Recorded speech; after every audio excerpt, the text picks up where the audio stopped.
Hello students, how are you all? I hope you all are fine and you have understood whatever is explained to you. Okay, in the previous class we started chapter 1, that is chemical equations and reactions. So we will continue with the same chapter. So students, you all know what is a chemical reaction. Okay, now you also know that in a chemical reaction, the reactants are converted into new substances called as products. Now, the conversion of reactants into products in a chemical reaction is generally accompanied by certain changes or certain features. And these changes and these features are also called as characteristics of a chemical reaction. Understood?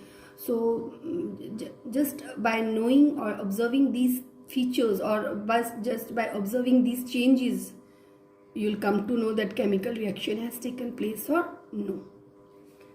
Okay, now what are those characteristics? We will study those characteristics.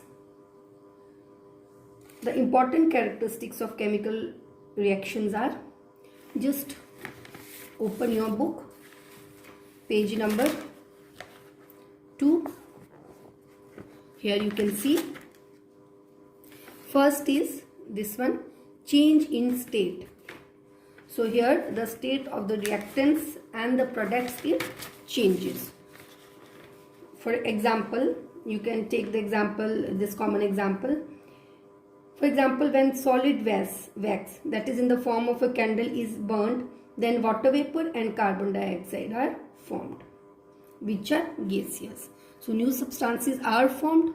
So that is why we can say that chemical reaction has taken place. Now melting of ice sorry, melting of ice melts into water. So here also there is a change of state. Ice is solid state and water is liquid state, but this is not a chemical reaction because here first of all no new substance is formed, because water which is formed, that is a liquid state, ice is a solid state, but the water in both the solid state, that is ice, and the liquid state, they have the same composition. So this is not a chemical reaction. Second is change in color. Okay, now change in color, here the example is rusting of iron. In case of change in color, example is first one is change of state.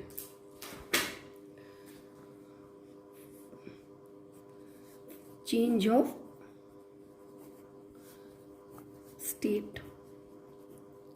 Then second is change of color. What is the example of change of color? You can say that rusting of iron. Next one is evolution of gas. Now what do you mean by evolution of gas? A reaction in which gas is evolved. Now students, here I will give you one example. Here you take this tube. Let us say this is a test tube. Okay, and let me say here there is a small hole. Okay, now in this tube you take reactant A. Okay, I am not giving the name of, or I am not writing the name of any compound or an element, so that you don't get confused. Okay, I will just explain you in the form of these letters so that you have proper understanding, and later on we can use the formulas of compounds and elements. So now when you will add B here, okay, this is A, add B. So let me say some new substance is formed. This is a new substance, the products are formed. There is a evolution of a gas. Now let me say this product D, let me say this is hydrogen gas.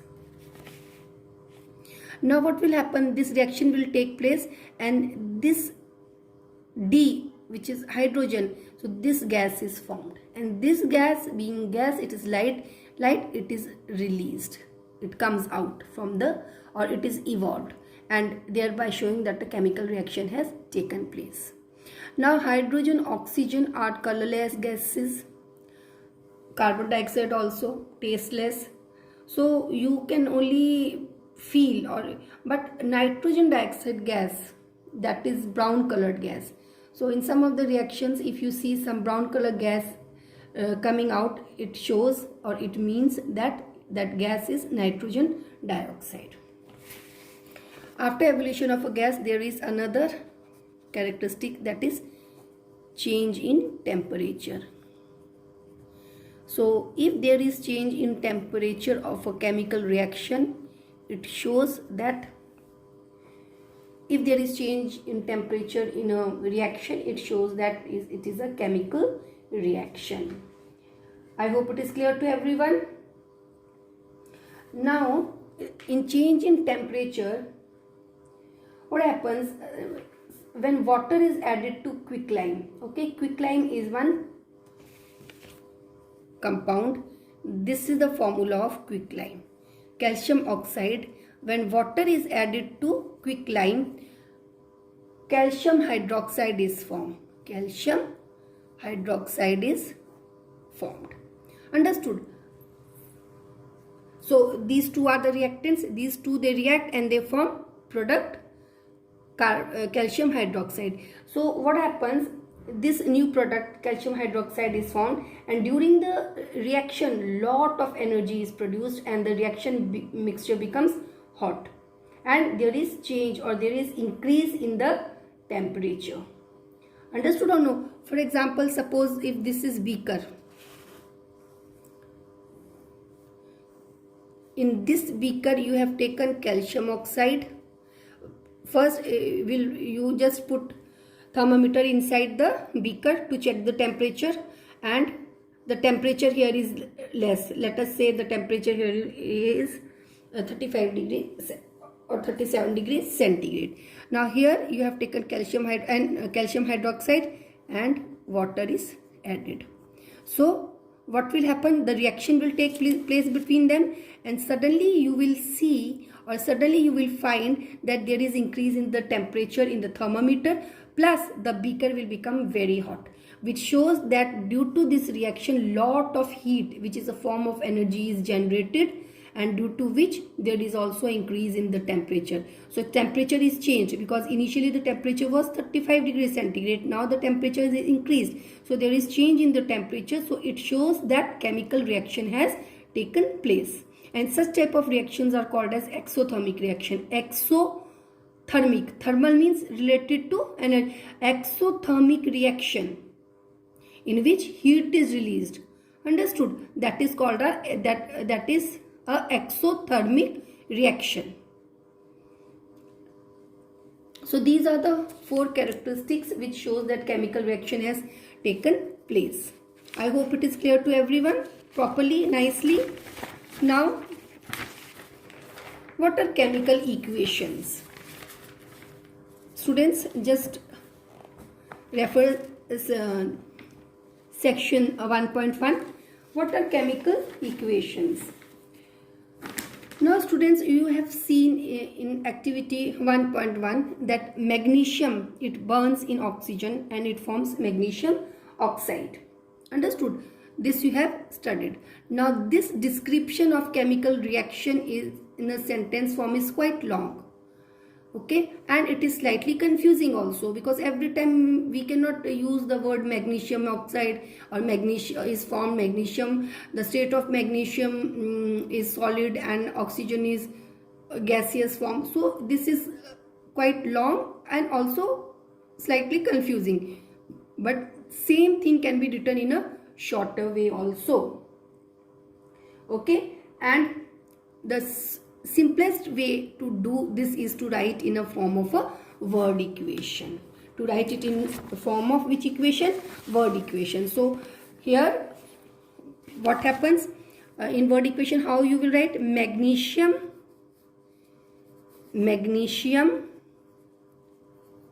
burns in air. So in air what is present? Oxygen. That is why it is burning. So magnesium plus oxygen. So this is the reaction. These are the reactants. So magnesium and oxygen bonds to form magnesium oxide.